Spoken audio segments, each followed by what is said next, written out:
That man, a big man with a big impact less than 24 hours ago when the 76ers were in the Windy City. That, of course, would be Mr. Perfect, Tony Bradley Jr. The 76ers now a time zone away, back on the East. Matisse Thybulle and company ready to go in the nation's capital.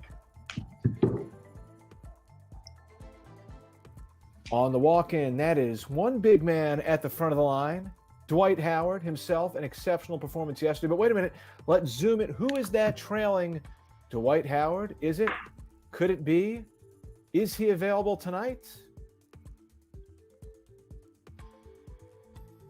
Ah, yes. Fist pumps and all. Welcome, Joel Embiid, back to the 76ers, cleared and available for tonight's game against the Washington Wizards. How you doing, everyone? Welcome to 7-6 Live Countdown presented by Tissot. I'm Brian Seltzer, Lauren Rosen. Good to see you. Let's lead with this. Excellent to see Joel Embiid. Yes, indeed. He only missed one game, but it was one too many. They did a great job without him last night, of course, in Chicago, but never a bad thing to get the guy who, in my opinion, and in the opinion of many, is the leading MVP candidate this season back in your lineup. We're going to dive into all the good that Joel Embiid did in the first half of the season in a bit, but first and foremost, excellent that he cleared health and safety protocols, and a really nice twist in the schedule that the 76ers are relatively close to Philadelphia.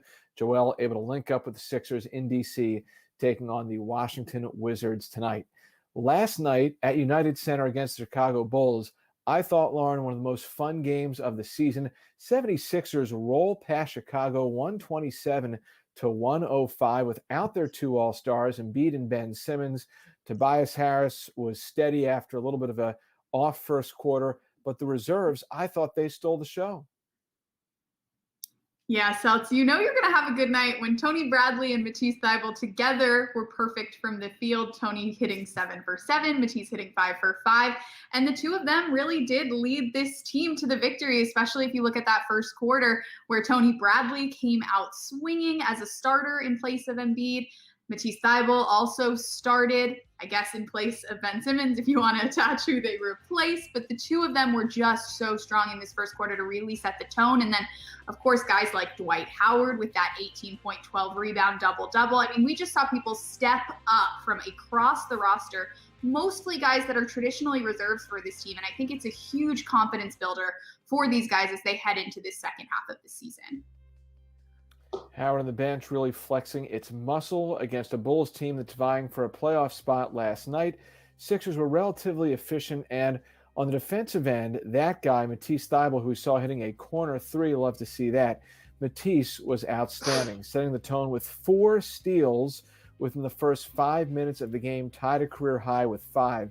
And even though, Lauren, the Bulls shot for good numbers if you were just scanning the box scores, you know, the Sixers, what they were able to do opportunistically with their defense, they generated 19 turnovers, scored 24 points off those turnovers, dominated the paint. I thought that was such a great sign to see last night. For sure. They were getting it done everywhere that they were. Like you said, in the paint, they were getting it done from deep. They were sharing well, finding one another, and of course, playing in a little bit of a different rotation, playing different lineups than maybe they're used to when the whole team is available. But amazing to see a guy like Ferk get out on the break. He's had more than a few of those plays this season. Awesome to see all of these guys sort of click and get it going on the same night. It's something we've been waiting for a long time, that you and I have discussed the potential of these reserves, and to see them all really perform on a high level on the same night was just a pleasure to watch. Look at Dwight Howard, looking like a 25-year-old Dwight Howard, not a 35-year-old Dwight Howard. He was destructive down there, and even Tyrese Maxey gets in the mix a little bit. I think Furkan got lost in the post-game discussion. He was really solid with 16 points, knocked down a tough 3. And even someone like Shake Milton, who didn't get a bunch of his shots to fall, he was active on the boards, helping the Sixers get a big advantage on the glass, especially with offensive rebounding, which was key to the Sixers putting up 20 more shots in the game, essentially, than Chicago last night in the 127-105 win. Yeah, and I think anytime you have 7 guys finish in double figures, that's a pretty good sign, especially for this team who have so many options and so much offensive firepower, especially when Joel Embiid and Ben Simmons play, when Tobias Harris is playing well. There are so many guys that can contribute that when you see a balanced performance like that, a real team win, it's good to see. It's good to know that those guys have the juice in them when they're called upon, and they answered the call last night for sure. I felt it was a fabric revealer for the 76ers type performance. It tells you what a team is made of, and that's the lens that Doc Rivers looked at the victory in afterwards last night in his hometown. Yeah, these wins really solidify your team. Like they do. They allow your team to believe that we're good as a team. You know, obviously we need Joel, and obviously we need Ben to win a title. But when you can win games without your guys on the floor, it gives everybody confidence that they can play and they can contribute. Really important win for us. I think it was similar, Lauren, to another great victory from the first half of the season. The win at Indiana when the Sixers won for the first time without Joel Embiid against a tough team, came back with that zone, really put things away in the fourth quarter. I think hopefully after the end of a successful regular season for the Sixers, last night is one we'll look back on fondly as a great win, character builder. And by the same token, I don't usually like to make comments like this or give something that could be interpreted as takey. If you're Chicago, come on. You were fully healthy. With all due respect, you've got an all-star in Zach LaVine, and I thought they showed no juice whatsoever. And that's to take nothing away from the Sixers. In fact, even more credit to the Sixers. It was like they sensed the fact that Chicago came out flat and with no energy, and the backups and the bench, that group really seized that opportunity by the reins. They sniffed blood and didn't let Chicago off the hook. I mean, you got to wonder if maybe Chicago underestimated the group that was available. You see that starting lineup, this menacing Sixers team boasting Joel Embiid and Ben Simmons, and they nearly beat them in Philadelphia. But then you see who's available. Maybe you sleep on them a little bit, and the Sixers made sure that that was a mistake. It's the good old HNI, the Human Nature Index, a topic reference perhaps every now and then on the 76ers Podcast Network. Listen, as we take a look at some of the reserves who really shined last night, Dwight Howard with a vintage double-double of 18 and 12. Tony Bradley Jr., who I think has just been steady whenever he's been given extended minutes. He stepped in, nothing flashy, business-like, get him rolling to the rim. Good things will happen. And Matisse Thybulle, I just thought Matisse had an excellent, excellent game all around. For sure. We know what he can do on the defensive end. It's something we'll hear from him a little bit later on. But to see him really fire and click on offense as well was really satisfying to see. He's a guy that's been putting in so much work. Dwight Howard said after the game that Matisse is always one of the last guys out on the court, always participating in optional shooting. He's worked so hard, and it's gratifying, I'm sure, for him, but for fans as well, to see him succeed on this level. Just tenacious defense, so active. We've come to expect it, and I don't think anyone takes it for granted. Just going up against one of the best scorers in the league, like Zach LaVine, making things happen. And if you get Matisse going downhill, I think this is something that also is a real strength of his. You get him going downhill, that is a dangerous open court threat the Sixers have. Yeah, we talk about him shooting from three right there. Good to see him let it go early without hesitation. But he can drive to the basket too. He's got some moves around the rim that we've seen a few times here and there. Cool to see him get more comfortable on the offensive end. He's certainly put in the work. We talked about it, Lauren, on the Friday Deep Dive podcast with our pal Devon Givens, which is out today on the 76ers Podcast Network. There is a track record of efficiency, or I wouldn't go over the top in efficiency, but quality shooting by Matisse Thybulle from outside the arc. Look at his first 3 seasons in college. He had stretches last year. And I think he's putting in the work, like you've reported on Lauren. You can check out Lauren's article today previewing the game. The work is being put in by Matisse. And I just feel like it's going to come around, and that's going to come together for him. And something I like to kind of remind folks when we have the Matisse Thybulle conversation, when guys are elite offensive players and they struggle on defense, we don't talk about it. When guys are elite defensive players and they struggle a little, it's almost like it's the only thing we can talk about. So let's give Matisse a little grace here and, of course, congratulate him for that hard work paying off. Maybe people will be a little kinder when they come to assessing his game moving forward. There's an important player that President of Basketball Operations Daryl Morey referenced on the old Twitter timeline today, Dwight Bradley. You put Dwight Bradley together, and man, you have some heck of an output in terms of what Dwight Bradley did last night. But we weren't able to catch up with Dwight Bradley after last night's game. We were able to catch up with Dwight Howard talking about Tony Bradley. I think it shows how deep we are as a team and how connected we are. Missing two best players, we still got the job done tonight. We believe in each other. We wish Ben and Joel was here, but I think they need some much-needed rest, and it's good for them. But I think we came out tonight with the right effort and energy. I thought Tony Bradley, I call him the battery pack. He had his battery pack on tonight. He was the Energizer Bunny. He came out, got some good blocks, good rebounds, good putbacks. He finished around the basket. I thought he had an amazing game. He sparked us tonight, so I'm real proud of the young fella. And he got a start, and he played great. Dwight calls Tony Bradley Jr. the battery pack. Joel Embiid apparently calls him the franchise. Yes, indeed. You love this big man on big man on big man banter. It's really cool to see the way that they've bonded together. They're clearly supporting each other. Dwight, of course, calling Tony the battery pack, and what you alluded to, Joel tweeting mid-game that he believes the franchise should just go ahead and build around Tony Bradley. He said he's seen enough, and I love that support. Joel really, honestly, he's the MVP on the court, but he might be the MVP in this league on Twitter too, Seltz. He and the Prez may have that might be a showdown, a 1-versus-1 seed, Embiid v. Morey in terms of the Sixers family. Love to see it. Would love to see that matchup. But Embiid is back on the court tonight. We think he's available to play tonight. We don't know if that means he's definitively playing.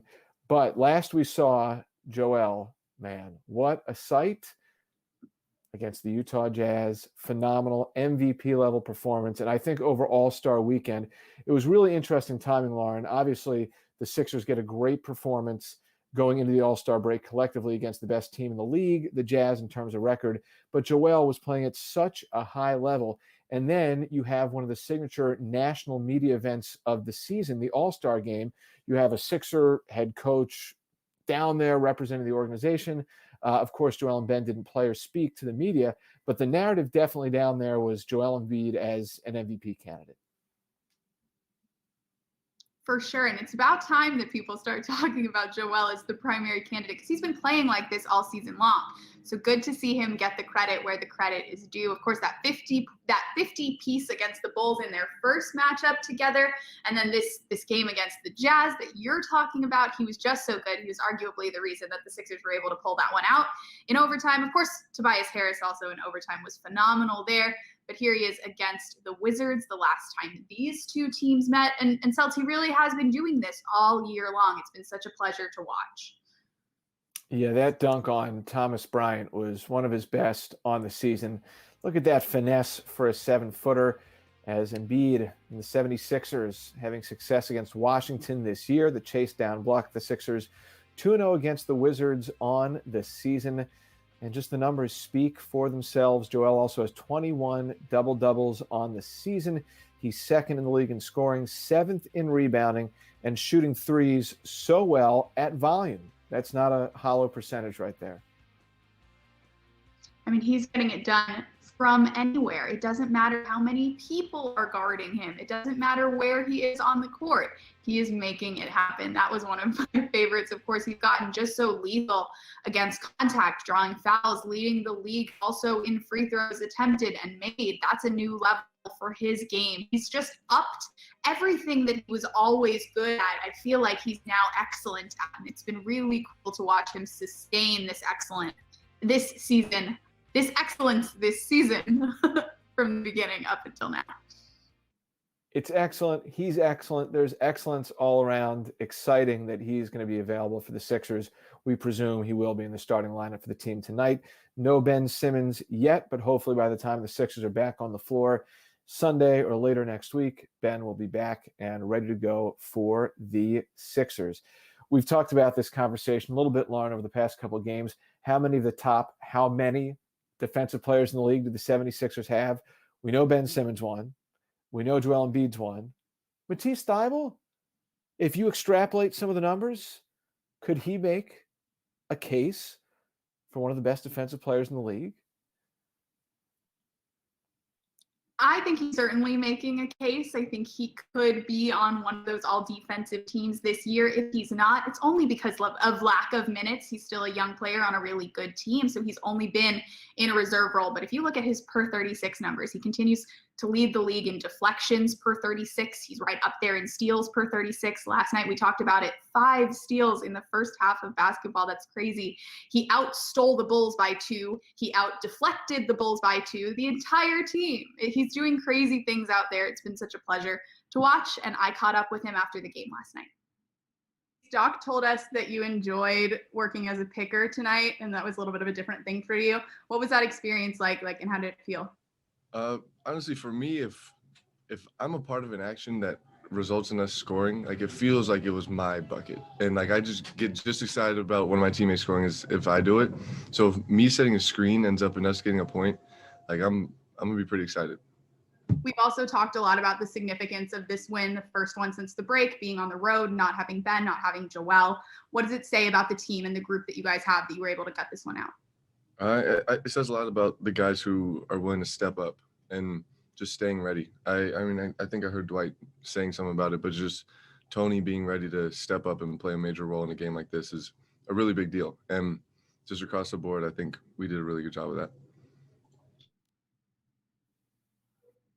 Great stuff from Matisse Thybulle, a disembodied torso of Matisse Thybulle. I do think often about how weird it's going to be to look back at the way that we got our interviews done during this pandemic. But great to hear from Matisse. He said something that a lot of the team said last night, that it was just great to see everybody step up together. And of course, it's going to get a little easier tonight with Joel Embiid in the fold, but cool to see a guy like Matisse, a guy like Tony Bradley really step up and step into power last night in that starting lineup. Yeah, type of game that showed you what a club is made out of. Now, as far as what Washington is made out of this season, I don't know if anyone knows yet. They obviously have 2 of the most dynamic at times, I'll caveat that, certainly one of the best scoring guards in the NBA on their roster, and Russell Westbrook and Bradley Beal, who is questionable coming into tonight's game. Beal put up a 60 spot against the Sixers the last time these 2 teams met in January. We know what Russell Westbrook can do. He's certainly one of the more polarizing players, not in terms of his attitude, but just his style of play. But with the 2 of them, they are dangerous threats. But everything else for the Wizards, it's been up and down, and they've been an up and down team. For sure. They've struggled. They've been assimilating some new pieces, just like you said, but the potential, certainly, any team with Bradley Beal or Russell Westbrook could be dangerous. So, the 2 of them together could be lethal. Also looking forward to seeing, of course, the battle between the top 2 scorers in the league right now. Of course, Bradley Beal averaging more than any other player in the league, and Joel Embiid hot on his heels in that plus 30 scoring average. Elite group this season. So it'll be cool to see the 2 of them face off, should Beal, of course, be available. Washington returned to action on Wednesday. They lost pretty handily at Memphis by 15 points. And there's a look at, I believe, Westbrook right there on the highlights. Yeah, Westbrook this season averaging around 20.5 points, 9.5 rebounds, and nearly 10 assists per game. So statistically, he certainly checks out. Beal at 32.5 points per game. And yeah, it was strange. Washington got off to an 0-5 start, fell as deep as 2-8. Then they went through a period where they didn't play for about 2 weeks. After that, they had another 4-game losing streak. But then in the middle of February, they went on a 5-game winning streak, won 7 out of 8, and now they've won in total 8 of their last 15 games. So I think that with the talent they have, Lauren, certainly they can get by. They'll probably be in the mix for one of the bottom Eastern Conference playoff spots, you'd have to think. For sure. I think this is a team that, based on talent alone, you can't count out. But like you said, they've been up and down. They dealt with that 2-week layoff, of course. And then, they struggled in this first game back since the break against a Memphis Grizzlies team that's also struggled a little bit lately. So it's interesting to sort of see where all these teams are going to net out as they fight for those final playoff positions. Imagine the Grizzlies could be in that play-in tournament group that's all fighting the same way that the Wizards could be in the East. So this was an interesting one, but of course the Wizards still struggling a little bit, but I say again, not to be underestimated, if not purely based on their talent. And certainly against the 76ers in the nation's capital, where the Sixers have not won for, sorry, doing quick math, over 7 years on the road at Washington. If I'm not mistaken, that the Wizards have a very lengthy streak against the Sixers. You might have to go all the way back to November of 2013 was the last time the Sixers won in Washington. So they're going for the season sweep tonight, trying to get all three. Impressive stuff. We should, of course, note that the Sixers have been much better on the road this year. They're right now sitting at 9-9. 500 on the road is what you look for in a good team. That's a benchmark that a lot of good teams set for themselves, is to stay 500 on the road. Tonight, the Sixers, of course, have an opportunity to exceed a 500 record on the road, and you hope that they could snap that type of losing streak on the road in DC. Well, Lauren, wouldn't you know, let's look at the time. I'm going to check my Tissot Chrono XL NBA Special Edition. What's your watch telling you? My watch says it's time for the Tissot keys to the game, Seltz. How about that? Crazy how these things come together. There it is. We're ready. Tissot keys to the game. Lauren, go ahead. Sounds good. Well, when I wrote this key, I said find either rhythm. Of course, not knowing necessarily whether Joel Embiid would be back in the lineup, but this is a team that's found great rhythm with Joel, and last night found great rhythm without Joel. So as quickly as they can find that offensive rhythm based on Joel, and then let him, of course, set the tone on defense as well. As soon as Joel gets assimilated back into this lineup, the way they were playing prior to the break, the Sixers should sail. It's just a matter of making sure they find that rhythm as quickly as they can. Yeah, it's going to be really intriguing as we get into my key, which is be tight in transition, how this works out for the Sixers. First, about in transition, speaking to the danger that Russell Westbrook and Bradley Beal pose, the Sixers have placed transition defense as one of their top points of emphasis for the second half, according to Doc Rivers. So got to have things tight there against two guards like that should Beal play. I'm going to use the final 5 seconds to begin a tangent. But it's going to be interesting because Joe comes back, and if you look at Washington's roster, they are really thin on the wing and in the front court. And you would think on paper, that Joel should be able to handle a matchup with Mo Wagner. Oh, look at this. Tip in, extra time. So the fact that Joe comes back a little bit fresher, presumably, than his teammates, which played last night, and the Sixers lost an hour coming back east, maybe those things cancel each other out. So we shall see. I like that angle, Seltz, the extra rest for Joel angle. Now he can be the battery pack, let's say, to recharge this team. Exactly. Yes. So the Sixers and the Wizards for the final time this season. Sixers going for the 3-game season series sweep. Hey, we got a big thing brewing tomorrow. Our pals at 76ers GC in the NBA 2K League. Well, guess what? They've got a draft tomorrow. You can stream it on Twitch at 7 o'clock. Find out who Coach Jeff is going to pick. Jeff Terrell, the best. Wonder who. Maybe there's going to be some other special guests. Might have to tune in for that. So you It'll be an exciting time to kick off another season. This is a Sixers GC team that has played in a finals. We just saw the Bluecoats play in a finals. Everyone that's associated with this Sixers organization seems to find their way to the finals. So let's hope that maybe we could get to a couple more this year. As we begin to wrap this up, why don't we leave this on a very wholesome note? And I think we have this. We referenced this last night. Lauren wrote this great feature about the big energy chain for the Sixers and what it represents and embodies in the post-game parties. Do we have some visual? Yes, here we go. Lauren, take us through this.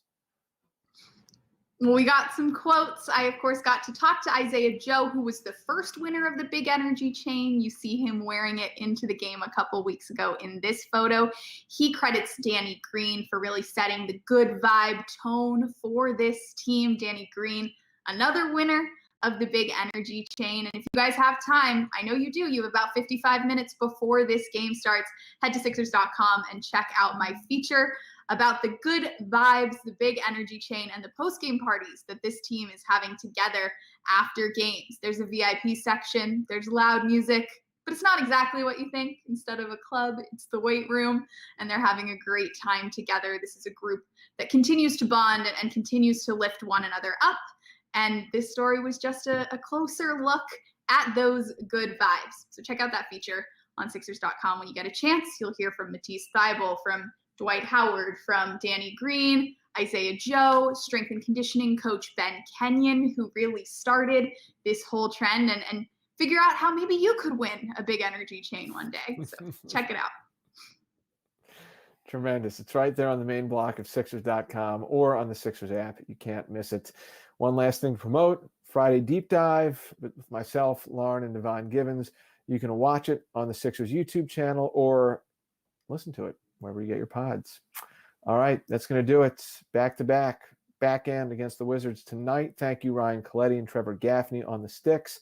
Thank you, Lauren Rosen. Everyone enjoy the game and the rest of your weekend. We will talk again on Sunday.